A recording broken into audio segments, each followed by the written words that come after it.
আসসালামু আলাইকুম। আশা করি সবাই ভালো আছেন।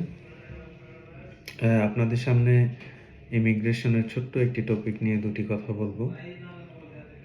প্রথমে আমি আমার পরিচয়টি দিয়ে নিই। আমার নাম হচ্ছে শরীফ মোহাম্মদ শামসুদ্দোহা। আমি একজন সলিসিটর ইউকে, ইংল্যান্ড অ্যান্ড ওয়েলসে। মূলত আমার প্র্যাকটিস এরিয়া হচ্ছে ইমিগ্রেশন, ফ্যামিলি অ্যান্ড প্রপার্টিজ, এবং আমাদের ফার্ম থেকে অন্যান্য ইস্যুস নিয়েও কাজ করা হয়। যেমন আপনার রোড ট্রাফিক অ্যাক্সিডেন্ট বা পার্সোনাল ইনজুরিজ রিলেটেড ক্লেমগুলো আমরা করে থাকি। তো যাই হোক, যে বিষয়টি নিয়ে আমি এখন কথা বলবো সেটি হচ্ছে ইমিগ্রেশনের ছোট্ট একটি টপিক। যেহেতু আমাদের কমিউনিটি প্রিডমিনেন্টলি আপনার মাইগ্রেন্ট পিপল, এবং রিসেন্টলি কোভিডের শুরু হওয়ার পর থেকে বা কোভিডের পর থেকে আপনার অসংখ্য মানুষ, লাখ লাখ মানুষ ইউকেতে এসেছেন। বিশেষ করে হচ্ছে skilled worker visa. Skilled worker ভিসার মধ্যে আবার অনেকে এটাকে বলে থাকেন care worker visa, care visa. আসলে সবগুলো ভিসাই আসলে স্কিলড ওয়ার্কারের আন্ডারে। যারা কেয়ার হোমে আসে তাদের স্পন্সর হচ্ছে কেয়ার হোম, তারা হচ্ছে কেয়ারার। আর যারা রেস্টুরেন্টে এসে থাকে তারা হচ্ছে শেফ বা ফ্লোর ম্যানেজার।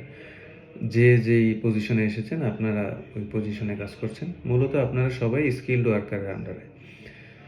তো যেই কারণে মূলত ভিডিওটি করা, একটি ইনফরমেশন সবার সাথে শেয়ার করার জন্য। সেটা হচ্ছে ইদানিং যে জিনিসটি হচ্ছে, আমি কিছু ক্লায়েন্টের এরকম দেখতে পেয়েছি যে হোম অফিস থেকে আপনারা যেখান থেকে এসেছেন, ধরে নিন আপনি বাংলাদেশ থেকে বা সিলেট থেকে বা ঢাকা অন্য কোনো অঞ্চল থেকে আপনি এসেছেন। আপনি আসার আগে যেই ধরনের আপনি ওয়ার্ক এক্সপিরিয়েন্স, আপনার যে কর্মদক্ষতার যে সার্টিফিকেটটি দিয়েছেন আপনি জব রেফারেন্স লেটার হিসাবে, যে বাংলাদেশে আপনি একটা ব্যবসা প্রতিষ্ঠানে কাজ করেছেন দীর্ঘদিন বা 2 বছর বা 1 বছর বা সেটা যতদিনই হোক, এবং আপনার ওই কাজের এক্সপিরিয়েন্সের উপর ভিত্তি করে আপনার এমপ্লয়ার আপনাকে চুজ করে পরবর্তীতে আপনাকে কস্ট লেটার দিয়ে ওয়ার্ক পারমিট দেয়, আপনি ভিসা অ্যাপ্লিকেশন করে ইউকেতে এসেছেন। আপনি হয়তো ইউকে চলেও এসেছেন, আপনার ভিসা হয়ে গেছে, 2 বছর 3 বছর পার হয়ে গেছে, কিন্তু আপনার অজান্তেই হোম অফিস এখন যেই কাজটি করছে সেটি হচ্ছে, আপনি বাংলাদেশে যেই ব্যবসা প্রতিষ্ঠানে বা যেই প্রতিষ্ঠানে আপনার চাকরির আপনি অভিজ্ঞতা দেখিয়েছিলেন, এক্সপিরিয়েন্স জব রেফারেন্স লেটার যেখান থেকে দেখিয়েছেন, তাদের সাথে ইউকেভিআই বা বাংলাদেশের যে ব্রিটিশ হাই কমিশন আছে তারা যোগাযোগ করছে। এবং আমি এরকম বেশ কয়েকজন ক্লায়েন্ট পেয়েছি যাদের ক্ষেত্রে তারা যোগাযোগ করেছে ফোনে, এবং একটি ঘটনা আমি এমনও শুনেছি তারা ফিজিক্যালি সেখানে গিয়ে আপনাদের ব্যাপারে কিছু ইনফরমেশন তারা সংগ্রহ করে থাকে, এবং আপনি যে জব রেফারেন্স লেটারটি দিয়েছেন সেটি সঠিক কিনা, এবং আপনি ওইখানে কোনো মিথ্যার আশ্রয় নিয়েছেন কিনা, এই জিনিসটি তারা নিরূপণ করার চেষ্টা করে। ফর এক্সাম্পল, আপনি দিলেন যে আপনি রেস্টুরেন্টের শেফ হিসাবে ছিলেন, ঠিক আছে?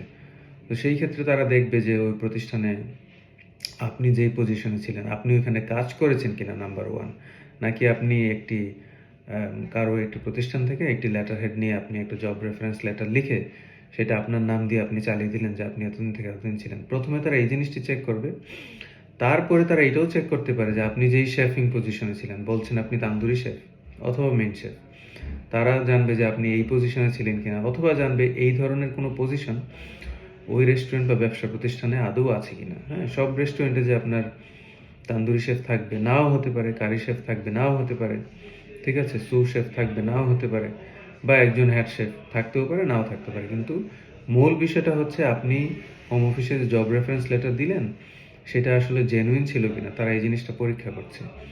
এবং কোনো রকম যদি কোনো সন্দেহ তারা পেয়ে থাকে, সেই ক্ষেত্রে কিন্তু তারা আপনাকে সতর্কতা দিবে যে তোমার ব্যাপারে আমরা কিছু ইনকোয়ারি করেছি, তুমি তোমার এমপ্লয়মেন্টের ব্যাপারে আমাদেরকে সঠিক ইনফরমেশন দাওনি, তোমার যদি কিছু বলার থাকে তুমি আমাদেরকে 10 ওয়ার্কিং ডেজের ভিতরে জানাতে পারো, আর না হলে কিন্তু আমরা আমাদের সিদ্ধান্ত নিব।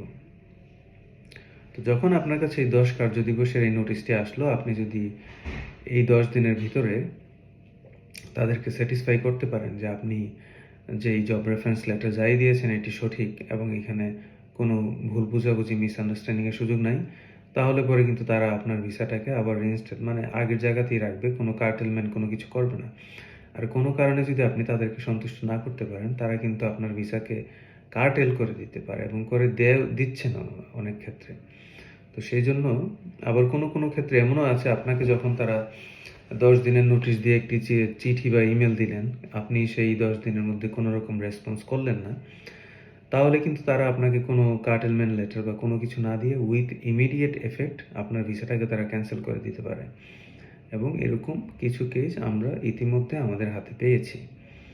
তো মূলত এই ভিডিওটি করা, যদি আপনারা কেউ দেখে থাকেন, আপনাদের মধ্যে সচেতনতা সৃষ্টি করার জন্য, আপনারা যারা অলরেডি যুক্তরাজ্যে চলে এসেছেন, আপনারা যে সমস্ত ইনফরমেশন আপনাদের অ্যাপ্লিকেশনের স্বার্থে হোম অফিসে প্রোভাইড করেছেন, including your job reference, anything else, সব কিছু জেনুইন আছে কিনা এবং আপনারা সেই জিনিসটিকে যথাযথভাবে প্রমাণ করতে পারছেন কিনা, ইন কেস আপনারা বর্তমানে যদি তারা সেইখানে গিয়ে কোনো রকম এনকোয়ারি করে, আপনারা নিশ্চিত করবেন যেন তারা সেখান থেকে অবশ্যই পজিটিভ রেসপন্স পায়। যদি তার ব্যত্যয় ঘটে, তাহলে কিন্তু ব্যত্যয় ঘটলে কিন্তু তারা আপনার ভিসাটিকে ক্যান্সেল করে দিতে পারে। তো মূলত আপনাদের মধ্যে সতর্কতা সৃষ্টি করার জন্য এই ভিডিওটি করা। আশা করি ভিডিওটি আপনাদের কাজে আসবে। ধন্যবাদ এই ভিডিওটি দেখার জন্য। Thank you very much.